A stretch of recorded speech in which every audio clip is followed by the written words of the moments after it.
Hello, you're watching Outsiders. Well, for months I've been warning about the threat of vaccine passports and mandatory vaccinations. What seemed a distant dystopian nightmare has now arrived. On Thursday, we replaced democracy with tyranny in New South Wales. The freedoms that the Anzacs and the Diggers so bravely died for have been extinguished, namely the freedom of choice.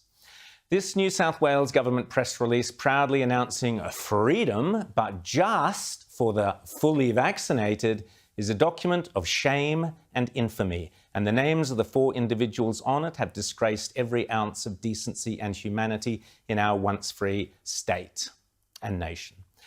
A fan of this show and a respectable businessman, Patrick, wrote to me on Friday morning and he said, New South Wales government mandatory vaccines are tantamount to living in the Stasi-controlled former East Germany.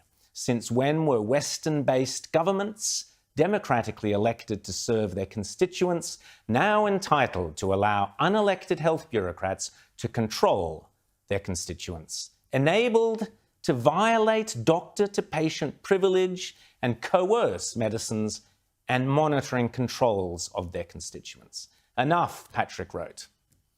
After this ongoing sinister totalitarian federal and state-based regime manipulating its constituents through didactic, draconian, dogmatic and dictatorial control, Patrick says, he intends to leave this country, never to return and never again to utter the words, I am an Australian. Moreover, he says he will not spend another cent on the economy of this country than necessary for a regime that has lost its legitimacy as a democracy and as a free market. That's Patrick. John Barilaro, one of the signatories to that document of shame, has disgustingly said that businesses which allow unvaccinated customers through their doors or hire staff who are not fully vaccinated will face significant fines. The sadism, the stupidity, and the cruelty of that decision is unfathomable. Not only have these boneheaded politicians and health bureaucrats willfully destroyed small businesses with their insane and frequently pointless lockdown restrictions and curfews, they are now turning businesses against their own customers, forcing the owners of small businesses to behave like Gestapo officers, checking people's papers, firing good and hard-to-find staff and scaring loyal customers away if they choose not to be vaccinated. It is beyond belief. And if these small businesses fail to comply, or more likely can't afford to comply, they'll get hammered with fines that drive them out of business anyway. Cruel, vindictive, and utterly indecent. Soon we will have an underclass of unemployed and socially isolated unvaccinated individuals, second-class citizens created by a so-called centre-right government. What a joke. But this madness is occurring around the world. Earlier in the week, we learned that in Nigeria, for instance, you can no longer worship in any churches or mosques without showing your vaccination passport. And you can't even access banking services. Similarly, people will not be allowed to event centers or parties or receptions without showing proof of their vaccination cards at the gates of these occasions. We have made adequate arrangements with security to prevent anybody who does not have a vaccination card from accessing any of these events. Also, you will not be allowed to access banking services in Edo State from the middle of September if you have not been vaccinated. So it looks like apartheid is back in vogue in Africa again. In Britain, also this week, Vaccines Minister Nadhim Zahawi said that although coronavirus passports, quote, go against the DNA of the Conservative Party, they are necessary to end the pandemic. And he has even said children should be allowed to overrule their parents and get vaccinated against their parents' wishes. Pol Pot, eat your heart out. Many Tories are furious, calling these plans unsupportable, coercive and discriminatory, which of course they are. Interestingly, back in January, Zahawi wrote on Twitter that the government has, quote, no plans to introduce vaccine passports because they're discriminatory. When asked, can we hold you to this, he replied, yes, you can. So much for principles. Goebbels would be impressed. In Canada, Justin Trudeau has launched an aggressive campaign vilifying those who are protesting against mandatory vaccinations, labelling them as anti-science. Oh, there's that phrase again. And anti-vaxxer mobs, which she claims are also racists and misogynists and so contemptible that he won't even call them protesters. Yes, there is a small fringe element in this country that is angry, that doesn't believe in science, that is lashing out with racist, misogynistic attacks, and I know will not allow those voices, those special interest groups, those protesters who can, I don't even want to call them protesters, those anti-vaxxer mobs.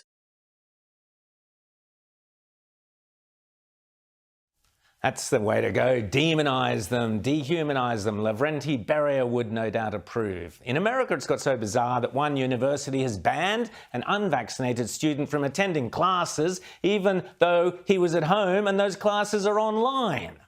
The Attorney General of Arizona, meanwhile, declared last week that Tucson's vaccine mandate is illegal. And in Florida, Conservative Ron DeSantis has not only banned mandatory vaccinations, but he will fine businesses that discriminate against the unvaccinated, the complete opposite of John Barilaro and Gladys Berejiklian's approach. We've also seen 4 separate legal challenges here against mandatory vaccination on numerous grounds filed in the Supreme Court of New South Wales. On Friday, some 50,000 people viewed the live streaming of the opening of this session, which gives you an indication of the passion surrounding this issue. The hearings are later in the month.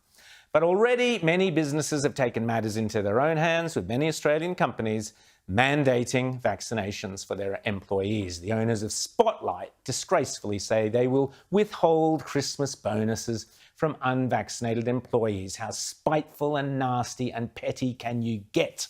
I, for one, won't be going anywhere near their stores.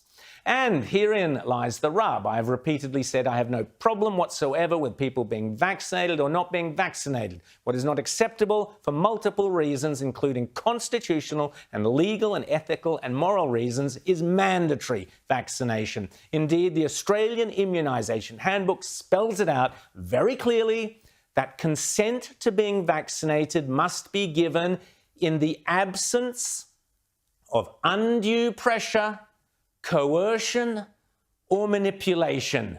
Barilaro, Perrottet, Berejiklian, Hazard, read it.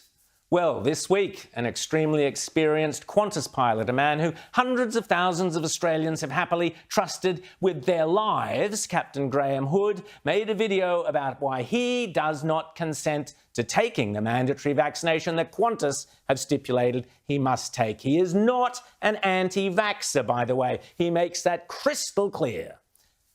But he's prepared to lose his job over this. I have done 20,000 takeoffs and landings.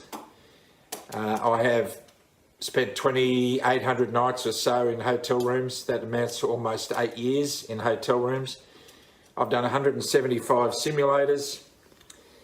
I think I passed all of them. I've been thoroughly tested with over 50 medical examinations to hold my licence. And everything I stand for is now being threatened by a ridiculous mandate that I cannot support. It's a mandate that all aviation workers in the industry are now being forced to adopt, and that is no jab, no job. There's lots in Captain Hood's video you may or may not agree with, and obviously he's not a medical expert, but my point is the ethical one. Once you start down this path of dividing any society into 2 distinct classes of people, you have abandoned liberty and democracy and replaced it with tyranny, fear and suspicion. Worse, and this is what really disturbs me, once the authorities have decreed that there are now 2 classes of Australian, the good and the bad, and that one class is superior to another and gets special privileges, while the other class is shunned, locked out, vilified, and loses their employment. You have, by definition, created an inferior class, for which the Germans once coined a simple word which roughly translates as under or inferior person. Untermensch. If that word brings a chill of horror to your heart, so it should. You see, we have already seen during this pandemic two extremely disturbing trends. One is how zealously and vindictively the police and other authorities implement these restrictions, regardless of how petty or absurd those restrictions may be. Think of Zoe Buller arrested in her pyjamas in front of her kids for a Facebook post. Think of those individuals tackled to the ground or dragged out of their cars for not wearing a mask or being outside the 5K zone or whatever else. People denied seeing their dying relatives, drones patrolling the parks, mounted police on our beaches. Just wait till they turn on the unvaccinated. Secondly, think of how our state premiers have actively encouraged citizens to spy on each other and to turn each other in, demonising and dehumanising supposed offenders.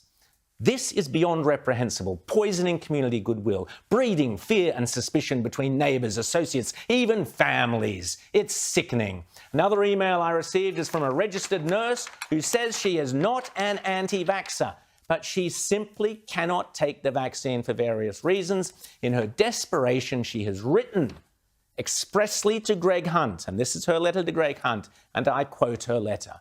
What type of democracy does this to their own people?